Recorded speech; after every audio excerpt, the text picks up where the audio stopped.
Olá, vamos continuar o nosso estudo acerca da LDB. Bom, a nossa LDB fala sobre o ensino e iniciativa privada e ela diz que o ensino é livre à iniciativa privada, uma vez que um dos princípios que normatizam, que regulamentam, que dão os direcionamentos para a nossa educação é a coexistência de instituições públicas e privadas de ensino. Então, com base nesse dispositivo, a nossa LDB afirma que o ensino é livre à iniciativa privada. Para que o ensino seja livre à iniciativa privada, as instituições privadas de ensino, elas devem atender a alguns requisitos, algumas condições, que são essas. Então, diz assim, o ensino é livre à iniciativa privada atendidas as seguintes condições. Primeiro, cumprimento das normas gerais da educação nacional e dos respectivos sistemas de ensino. Então, as instituições privadas de ensino devem atender às normas gerais, às normas nacionais quanto à educação e devem atender também às normas do respectivo sistema de ensino. Nós temos o sistema de ensino federal, o sistema de ensino dos estados, o Distrito Federal e municipais.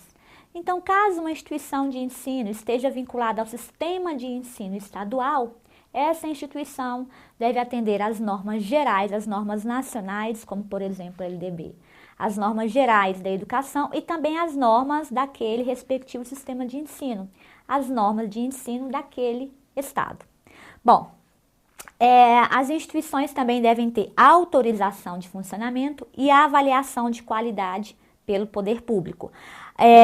Isso quer dizer que o Estado deve autorizar essas instituições a funcionar e ele deve também avaliar a qualidade do ensino que é ofertada por essas instituições. Isso faz parte das incumbências do Estado e as instituições de ensino têm de passar por essas avaliações. Bom, e as instituições de ensino também devem demonstrar a capacidade de autofinanciamento, ressalvado o artigo 213 da Constituição Federal. Isso quer dizer que as instituições de ensino devem demonstrar que elas têm condições de se autofinanciar, né? Para que, de uma hora para outra, as instituições não fechem as portas por falta de recursos e tragam prejuízo aos alunos. Mas aqui é uma ressalva, ó. Ressalvado o previsto no artigo 213 da Constituição Federal. Então, nós aqui faremos uma observação. Bom, a nossa LDB, ela traz a classificação das instituições de ensino. E de acordo com essa classificação, as instituições de ensino serão classificadas, serão organizadas em públicas. Então, nós temos as instituições públicas e as instituições privadas de ensino. As instituições públicas são aquelas mantidas pelo poder público. As instituições privadas são aquelas mantidas por pessoas jurídicas de direito privado. E as instituições privadas de ensino, elas podem ser de 4 tipos. Elas podem ser as particulares, em sentido estrito, elas podem ser comunitárias, elas podem ser confessionais e elas podem ser filantrópicas. As instituições particulares são aquelas instituições que têm uma finalidade lucrativa e ela também não tem características como as comunitárias, confessionais e filantrópicas. Então, as particulares, em sentido estrito, elas têm finalidade lucrativa, elas visam o lucro. As comunitárias são aquelas que têm representantes da comunidade na sua mantenedora. As confessionais são aquelas que adotam uma ideologia específica, como, por exemplo, as escolas religiosas.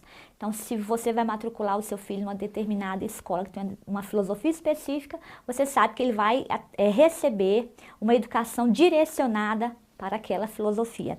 E as filantrópicas são aquelas instituições que são privadas, mas que exercem um tipo de trabalho típico de Estado, como, por exemplo, a oferta do ensino de forma gratuita aos alunos, aquelas instituições que oferecem um tipo de trabalho, como, por exemplo, as as instituições de ensino superior que têm o seu núcleo de prática jurídica e que ofertam esse trabalho à população carente, esse trabalho que é feito pela Defensoria Pública, pelo Estado, aquelas que oferecem um tipo de assistência médica, odontológica.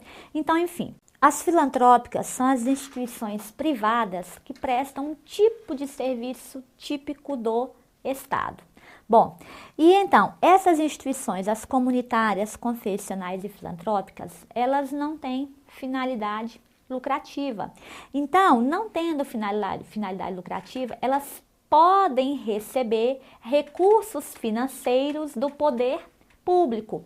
Então, caso essas instituições recebam, porque elas podem receber recursos financeiros do poder público, do Estado.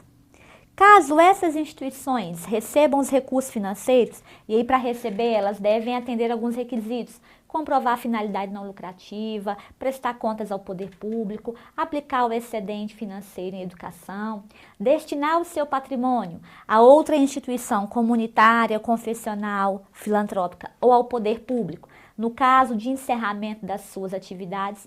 Então, atendidos a esses requisitos, essas instituições podem receber os recursos financeiros. Caso essas instituições recebam recursos financeiros, elas não precisam demonstrar a capacidade de autofinanciamento, uma vez que elas receberão recursos do poder público. É isso que quer dizer a normatização quando afirma que as instituições privadas devem ter capacidade de financiamento, ressalvado o artigo 213 da Constituição. Isso quer dizer que se essas privadas receberem recursos financeiros, elas não precisam demonstrar a capacidade de autofinanciamento.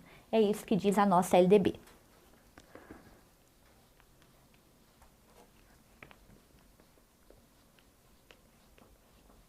Bom, vamos então avançar em relação ao nosso conteúdo. Nós faremos alguns exercícios sobre esse assunto. Vamos lá. Diz assim a primeira questão. A instituição privada de ensino deve cumprir as normas gerais da educação nacional, mas não é obrigada a observar as regras do respectivo sistema de ensino.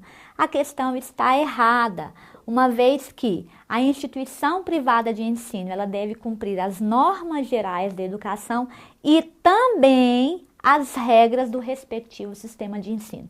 Então, o não aqui tornou o item incorreto. 2. Para a oferta do ensino privado, a instituição deve demonstrar capacidade de autofinanciamento, ressalvado o previsto no artigo 213 da Constituição Federal. Exatamente. Isso quer dizer que se a instituição de ensino receber recursos financeiros do poder público, ela não precisa demonstrar capacidade de autofinanciamento. 3. O ensino privado deve ter avaliação de qualidade pelo poder público, somente. Errado. O ensino privado, além de ter a autorização, de ter a avaliação de qualidade pelo poder público, deve ter a autorização para funcionar, a autorização que é emitida pelo poder público, e também a instituição privada deve cumprir as normas gerais da educação e também as normas do respectivo sistema de ensino. O somente aqui tornou o item incorreto. Essa questão, então, está errada. Vamos, então, passar para o próximo conteúdo. E o próximo conteúdo nós trataremos das incumbências dos estabelecimentos de ensino. Então, vamos lá. Volta e meia esse conteúdo é cobrado, sobretudo para a prova de professor. Vamos lá. A nossa LDB afirma que o estabelecimento de ensino ele tem a incumbência de elaborar e executar a sua proposta pedagógica. Proposta pedagógica é a mesma coisa que projeto pedagógico. A nossa LDB, ora utiliza a expressão proposta pedagógica, ora utiliza projeto pedagógico. E atualmente nós temos utilizado muito mais a expressão projeto político pedagógico. Eu quero mostrar a vocês que vocês tanto podem encontrar proposta pedagógica, projeto pedagógico ou projeto político pedagógico, que nós denominamos de PPP, projeto político pedagógico. O estabelecimento de ensino ele é obrigado a elaborar e cumprir e executar a sua proposta pedagógica. quando esse assunto é cobrado em prova, eu já encontrei várias questões afirmando assim: a Secretaria de Educação é responsável pela elaboração da proposta pedagógica do estabelecimento de ensino. Está errado. Essa incumbência é do estabelecimento de ensino e cabe aos docentes participar da elaboração dessa proposta pedagógica. Vamos lá. O estabelecimento de ensino, ele também tem a incumbência de administrar o seu pessoal e os seus recursos materiais e financeiros. Esse aspecto aqui está ligado, está vinculado à autonomia que as instituições de ensino têm para gerir o seu pessoal e os recursos materiais e financeiros. Bom, a nossa LDB afirma que os estabelecimentos de ensino têm a incumbência de assegurar o cumprimento dos dias letivos e horas-aula estabelecidas. Então, o estabelecimento de ensino ele tem de assegurar que aqueles dias previstos na legislação serão efetivamente cumpridos. No caso dos ensinos fundamental e médio, nós já estudamos que o ano letivo para os ensinos fundamental e médio contemplará, no mínimo, 200 dias de efetivo trabalho escolar e nós teremos também, nesses 200 dias, no mínimo, 800 horas. Isso quer dizer que o estabelecimento de ensino, em se tratando de ensino fundamental e médio, deve assegurar que no mínimo 200 dias sejam cumpridos e no mínimo 800 horas, se o seu respectivo sistema de ensino não tiver uma disposição diferenciada. Por exemplo, no Distrito Federal, os estabelecimentos de ensino fundamental e médio têm 200 dias, mas tem 1.000 horas. Então, no Distrito Federal, há uma normatização diferenciada, mas essa normatização diferenciada não fere a LDB, porque a LDB afirma que os estabelecimentos de ensino fundamental e médio terão, no mínimo, 200 dias e, no mínimo, 800 horas. O DF, ele atende mais que o mínimo. Essa previsão aqui, ela está destinada não só aos estabelecimentos de educação básica, mas de educação básica e de educação superior. Vamos prosseguir em relação às incumbências dos estabelecimentos de ensino. Vamos lá. Os estabelecimentos de ensino também têm a obrigação, têm a incumbência de velar pelo cumprimento do plano de trabalho de cada docente. Então, os docentes têm a incumbência de preparar, de elaborar o seu plano de trabalho, que é o seu planejamento, e o estabelecimento de ensino tem a incumbência de velar por esse plano de trabalho. O velar aqui é no sentido de acompanhar, de estar junto, de assegurar que aquele plano de trabalho de fato seja implementado. Bom, os estabelecimentos de ensino também têm a incumbência de prover os meios para a recuperação dos alunos de menor rendimento. Os docentes têm a incumbência de estabelecer as estratégias de recuperação, porque são os professores que conhecem os alunos no dia a dia. Mas o estabelecimento de ensino, ele tem a obrigação, a incumbência de prover os meios para a recuperação dos alunos. E aqui prover meios é dar condições para que estes alunos possam passar por uma recuperação, os alunos com baixo rendimento escolar. Bom, os estabelecimentos de ensino também têm a incumbência de articular-se com as famílias e a comunidade, criando processos de integração da sociedade com a escola. Essa incumbência está relacionada ao fato que o estabelecimento de ensino ele deve dialogar com a comunidade, dialogar com as famílias dos alunos, criando esses processos de integração. É uma incumbência do estabelecimento de ensino. Bom, nós temos ainda que é uma incumbência do estabelecimento de ensino informar pai e mãe, conviventes ou não com seus filhos e, se for o caso, os responsáveis sobre a frequência e o rendimento dos alunos, bem como a execução da proposta pedagógica da escola. Então, aqui eu quero chamar a atenção. O estabelecimento de ensino ele tem a obrigação de informar pai e mãe, que convivam ou não com seus filhos. Então, imagine a situação. Os pais são separados, o menino mora com o pai, o aluno mora com o pai. Neste caso, o pai irá à escola, a escola tem a obrigação de informar sobre a frequência escolar deste aluno, sobre o rendimento escolar e também sobre o andamento, sobre a execução da proposta pedagógica. No outro dia, a mãe comparece à escola para saber sobre esses aspectos. O estabelecimento de ensino, ele tem a incumbência de informar a mãe, porque aqui diz que o estabelecimento deve informar pai e mãe, conviventes ou não com os seus filhos, justamente para contemplar o caso dos pais, né, que são separados, que é uma realidade brasileira, e, se for o caso, os responsáveis legais. Imaginemos que um determinado aluno, né, com uma determinada criança, esteja sob a tutela de um tio, por exemplo. Neste caso, o tio é o responsável legal. Ele deve ser informado sobre a frequência, o rendimento escolar desse menino e sobre a execução da proposta pedagógica da escola.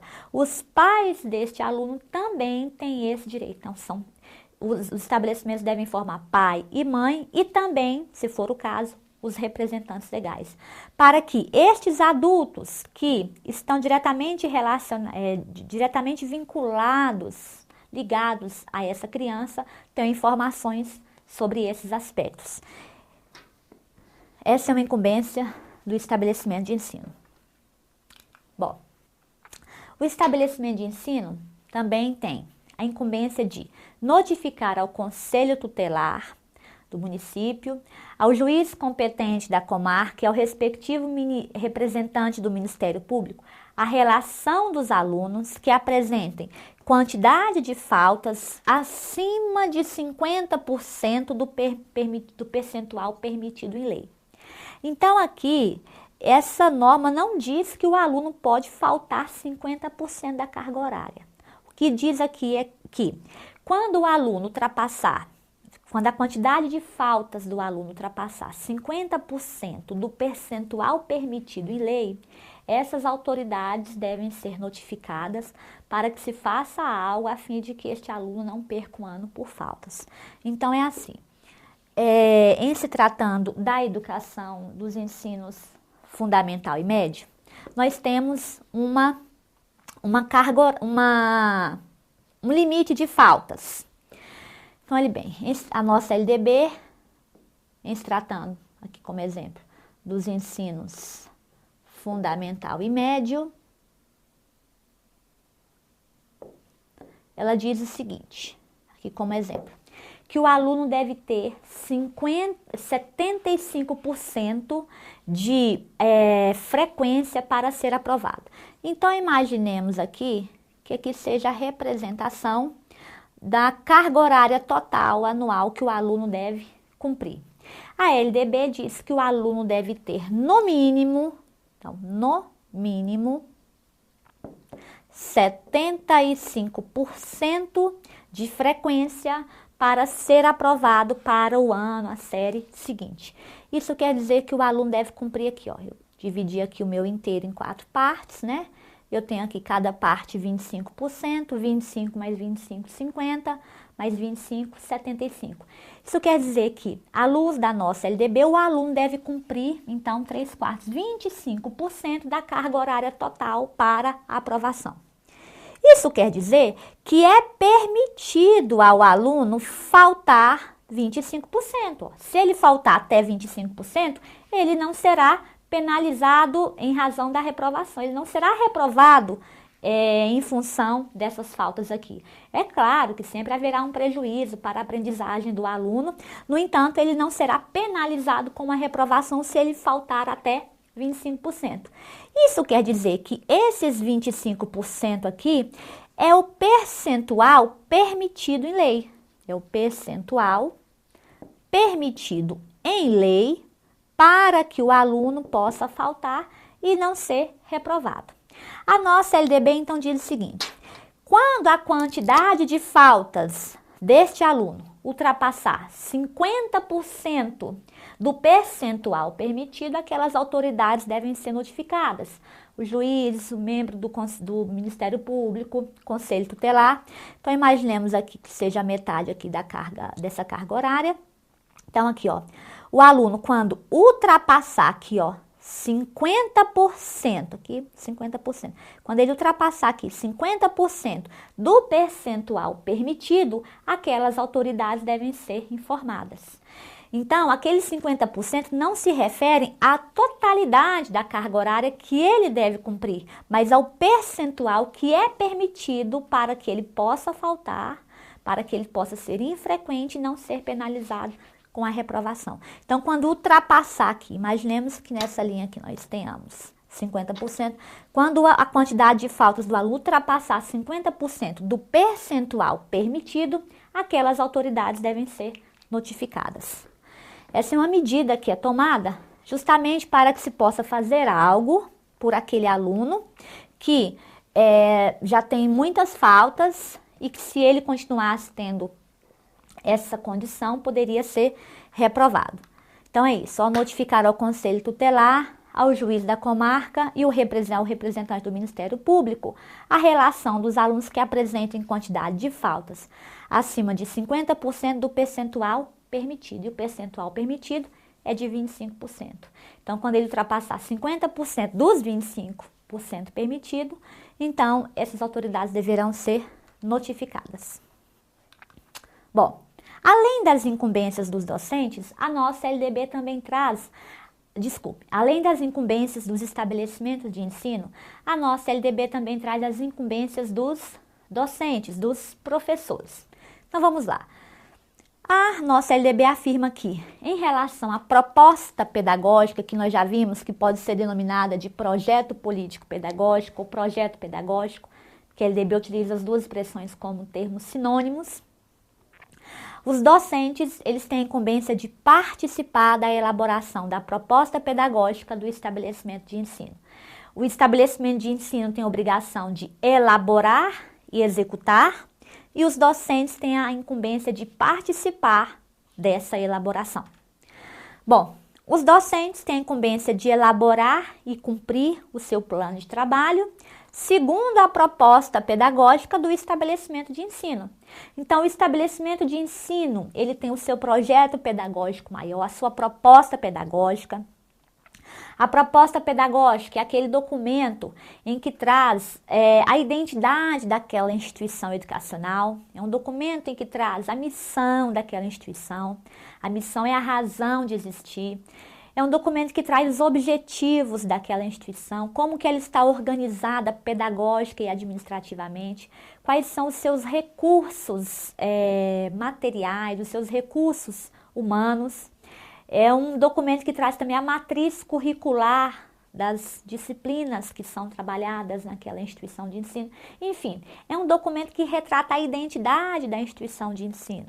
É ainda a proposta pedagógica, é um protocolo de compromissos assumidos. Por quê? Os profissionais envolvidos na sua elaboração, ao elaborar esse projeto, eles também se comprometem a realizar um tipo de trabalho para um tipo de clientela, visando a formação, a construção de um tipo de sociedade.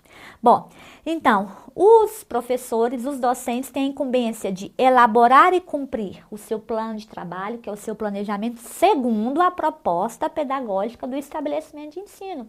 A proposta pedagógica é o que norteará as demais atividades daquela instituição de ensino. É incumbência do professor elaborar e cumprir o seu plano de trabalho. E é um plano de trabalho que deve estar vinculado, deve estar atrelado à proposta pedagógica. Bom, em relação à aprendizagem, os docentes têm incumbência de zelar pela aprendizagem dos alunos, né?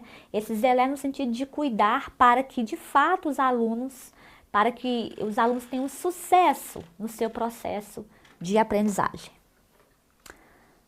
Bom, a nossa LDB também diz o seguinte, que em relação à recuperação para os alunos com menor rendimento, os docentes têm a incumbência de estabelecer as estratégias de recuperação. Então, os estabelecimentos de ensino têm a incumbência de prover os meios para a recuperação dos alunos, né? Dotar a escola de condições para recuperar esses alunos, e os docentes têm a incumbência de estabelecer essas estratégias, porque são os professores que conhecem os alunos no dia a dia. Bom, em relação aos dias letivos e às horas aula estabelecidos, a nossa LDB diz o seguinte, que os docentes têm a incumbência de ministrar os dias letivos e as horas aula estabelecidos, além de participar integralmente dos períodos dedicados ao planejamento, à avaliação e ao desenvolvimento profissional. Então, os estabelecimentos de ensino têm a obrigação de assegurar o cumprimento dos dias letivos e das horas aula estabelecidos. Em relação a esse tópico, os docentes têm a incumbência de ministrar esses dias letivos, ministrar essas horas aula, mas não é só isso não. Os docentes têm a incumbência de participar integralmente do período dedicado ao planejamento, que é o período dedicado à coordenação pedagógica, em que é feito o planejamento do trabalho que será realizado, em que o docente tem a possibilidade de elaborar o seu plano de trabalho, de repensar a sua prática pedagógica, a avaliação, então aqueles períodos destinados à avaliação, seja para a preparação, seja para a aplicação da avaliação, seja essa avaliação da aprendizagem dos alunos, seja a avaliação institucional, a avaliação da instituição, os docentes também devem se dedicar, devem participar desse período, e o desenvolvimento profissional está ligado à formação continuada. Então, aqueles momentos que a escola proporciona de formação continuada para que o professor se qualifique cada vez mais e tenha uma prática pedagógica mais coerente, esses momentos, os professores também devem participar desses momentos de desenvolvimento profissional. É uma incumbência que está prevista na nossa LDB. Bom, em relação às atividades de articulação entre a escola e a família, os docentes têm a incumbência de participar dessas atividades. Os estabelecimentos têm a incumbência de articular-se com as famílias e a sociedade, realizar articulação escola, família e sociedade, e os docentes têm a incumbência de participar dessas atividades de articulação. Então, só para nós sistematizarmos essas informações sobre os docentes e estabelecimentos de ensino, então é assim, nós temos aqui os aspectos, temos aqui as incumbências dos estabelecimentos de ensino e temos aqui as incumbências dos docentes. Em relação à proposta pedagógica, que é a mesma coisa de projeto pedagógico aqui na nossa LDB, em relação à proposta pedagógica, os estabelecimentos de ensino têm a incumbência de elaborar e executar, e os docentes têm a incumbência de participar dessa elaboração. Em relação aos dias letivos e às horas estabelecidas, os estabelecimentos de ensino têm a incumbência de assegurar que os dias e as horas sejam de fato cumpridos. Os docentes têm a incumbência de ministrar os dias e as horas estabelecidas, além de participar integralmente do período dedicado à coordenação, ao planejamento, à avaliação e ao desenvolvimento profissional. Em relação à recuperação dos alunos com menor rendimento, os estabelecimentos de ensino têm a incumbência de prover os meios para que possa ocorrer essa recuperação. E os docentes têm a incumbência de estabelecer as estratégias para a recuperação dos alunos com menor rendimento. Em relação às atividades de articulação entre família, sociedade e escola, os estabelecimentos têm a incumbência de realizar essas atividades de articulação. E os docentes têm a incumbência de participar dessas atividades. E no que diz respeito ao plano de trabalho, ao planejamento pedagógico, os docentes têm a incumbência de elaborar e cumprir o seu plano de trabalho segundo a proposta pedagógica da instituição de ensino, do estabelecimento de ensino. E esses estabelecimentos têm a incumbência de velar pelo cumprimento do plano de trabalho de cada docente. Então, aqui eu trouxe aqueles aspectos que estão relacionados aos estabelecimentos e aos docentes. Outros aspectos estão relacionados ou só aos estabelecimentos ou só aos docentes, como, por exemplo, informar pai e mãe, convivência ou não com seus filhos, se for o caso, representantes responsáveis legais, sobre o rendimento, a frequência e a execução da proposta pedagógica. Essa incumbência é só do estabelecimento. Administrar o seu pessoal, os recursos materiais e financeiros, é uma incumbência do estabelecimento. Notificar ao Conselho Tutelar, ao representante do Ministério Público, que é o juiz competente, a relação dos alunos que apresentem quantidade de faltas acima de 50% do percentual permitido em lei, é uma incumbência só do estabelecimento. E zelar pela aprendizagem dos alunos é uma incumbência explícita para os docentes. Isso não quer dizer que os estabelecimentos não devem zelar, mas essa incumbência de forma explícita, escrita na nossa LDB, está prevista para os docentes. Meus queridos, então na próxima aula nós faremos exercícios dos assuntos que nós tratamos agora, incumbências dos estabelecimentos de ensino e incumbências dos docentes. Até lá, um abraço.